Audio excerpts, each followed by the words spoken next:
It is happening! We are adding nostalgia to the Inside Out 2 wall mural. I was requested to do this mural by Disney during the summer, and I did not have nostalgia on there. Nostalgia was not part of the request, and so here we go. We are adding nostalgia to the wall. If you notice, I've gone straight in with the paint because I've realized I don't have to paint over the colored pencil markers if I do that. So here we are. We've got the under sketch, and I've mixed out the paint colors, and we get to paint this in. All of the emotions have vibrant colors that go along with them. Nostalgia's colors, though, they're muted. They're a bit of a rosy purpley shade. And the cool thing about that, though, is with color theory, if you want to take down the vibrancy of a color, you're going to mix it with a shade of gray. And where gray is often associated with aging, this is just very clever and good on Pixar. Everything about the movie obviously has a reason and a play to it, and I am so for it. I did have a little bit of trouble mixing the shades for the hair and the face because they were actually so close in tone. The only difference is the little bit of yellow that's added to the face tone. This is me doing all of the base coats right now, and for the shawl I've gone for a really kind of darkish muddy green and a beige top. I did forget to paint one of the arms, but I will come back to that. Don't worry. Now I'm going over the hair again for a second coat.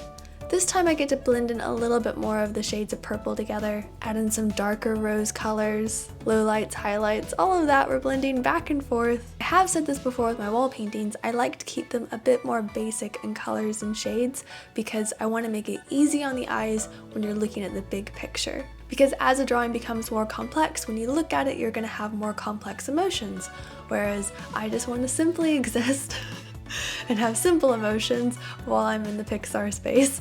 At this current moment in time, I'm not fully trusting my method because I'm having to go over and do highlights and really just hoping everything's gonna dry the shade that I hope it's going to dry. Then we go over and we add the low lights to the face. I'm also outlining the glasses and the hair with white paint rather than darker paint like the other emotions. I've thinned out my paint to make it easier to go on the wall. I am just using cheap craft paint because that's what I like.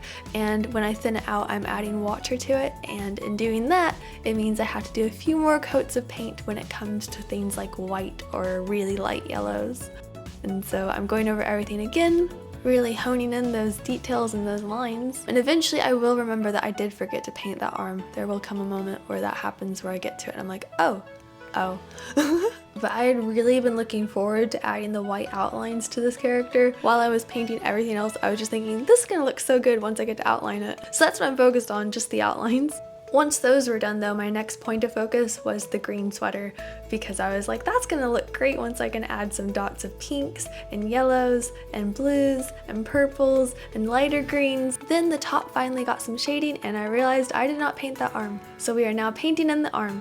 Awesome. And we get to paint in the rose glasses. I am painting right over the eyes that I've drawn because that's just going to be easier for later. The outlines were dark enough paint that I can see them under the glasses, so I'll just be able to redo them later. Adding in darker pink for shadows and a little bit of the skin tone to make it seem a little bit see-through, have a glass-like texture.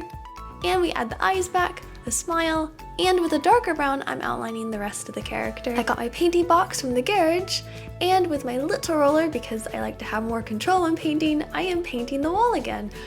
What I mean by again is I'm actually touching up the other wall first because I am full of distractions, and then I finally made my way over to the wall I should be painting. No, I went over there. Okay, cool. Now we're here. Now we are painting behind nostalgia. Awesome. I didn't want to paint the whole room and the whole wall, but we were going to paint up to the window. I did add masking tape so I'll have a good straight line there. And we just continue painting it in. Eventually we got to nostalgia where I've used more of a detail brush, adding in a few little touch-ups. Again, I am distracted. I'm like, oh, here's a spot. Then we finally finished the first coat. I went over for a second coat and then got to remove the masking tape. I love removing masking tape. It's such a good feeling. It's like, okay, that part's done. It's actually done. Awesome. Like with the other emotions, I am adding a lighter paint around them just to give them a little bit of a glow. Each of the characters do emit a bit of light, so it's my way of adding a bit of life to the piece. And from nostalgia's, I did make hers a bit more vibrant because I like nostalgia. I just think it'll give her a really nice pop to the room and on the side there. I get to go over with some final details now, just adding splashes of color and textures to her top, a little bit of undershadowing where I think undershadowing is needed, and let's not forget the little beadings from her glasses. And I continued with the textured purple base. That is a lavender wall paint that I'm using there. Giving nostalgia one more outline of white, and we are done. Oh wait, I'm distracted a little bit more. Thank you so much to everyone who watched my original video of painting the Inside Out 2 wall mural, and now I can finally answer your question where nostalgia is. And I've also got this purple rug that I'm going to add to the room because I had it. It's a nice purple rug, and the room is so cozy and fun now, and I'm loving it. And I've also added my Lego in here. I really like Lego, and this is just fun. This is a very fun space, and I'm so happy that I've added nostalgia. She just makes it so much better, especially like when I'm walking through my house. Like, she's the first part you see actually, and she's just so happy there with her little cup of tea. It's great. Everything's so happy. Thank you for watching. I hope you enjoyed the video, and I'll catch you next time. Bye. Goodbye. Bye.